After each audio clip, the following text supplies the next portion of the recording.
তারা হয়তো এই হাদিস জানে না, আল্লাহ পাক ওদের কানের মধ্যে আমার এই হাদিসটা যেন পৌঁছে দেন, আমিন। নবী সাল্লাল্লাহু আলাইহি ওয়াসাল্লাম বলেছেন, আমি মেরাজের রাতে যখন গিয়েছি তখন এক শ্রেণীর মানুষকে দেখেছি, ওদেরকে শাস্তি দেয়া হচ্ছে। কি শাস্তি? জাহান্নামীদের রক্ত এবং পুঁজ ওদেরকে খেতে দেয়া হচ্ছে।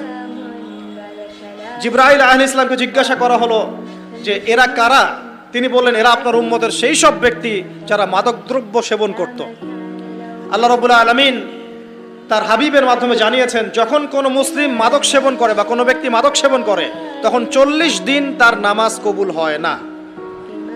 এরপর যদি সে তওবা করে তাহলে আল্লাহ পাক তার তওবা কবুল করবেন ইনশাআল্লাহ।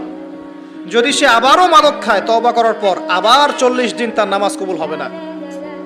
যদি সে আবার তওবা করে আল্লাহ পাক আবার তাকে মাফ করে দিবেন। যদি সে আবারও মাদক খায়, আবার 40 দিন তার নামাজ কবুল হবে না। তারপর যদি আবার তওবা করে, আবার আল্লাহ তাকে মাফ করে দিবেন। এরপরেও যদি সে আবার মাদক দ্রব্য সেবন করে, নবী সাল্লাল্লাহু আলাইহি ওয়াসাল্লাম বলছেন, তাকে আল্লাহ রাব্বুল আলামিন পরকালে মৃত্যুর পরে তিনাতুল খাবাল পান করাবেন। তিনাতুল খাবাল। জিজ্ঞাসা করা হল, ইয়া রাসূলুল্লাহ, তিনাতুল খাবাল কি জিনিস? নবী সাল্লাল্লাহু আলাইহি ওয়াসাল্লাম উত্তর দিচ্ছেন, এটা হচ্ছে জাহান্নামীদের রক্ত, মাংস, এগুলো পুড়ে পচে যে রসটা বের হবে, এটা হচ্ছে তিনাতুল খাবাল।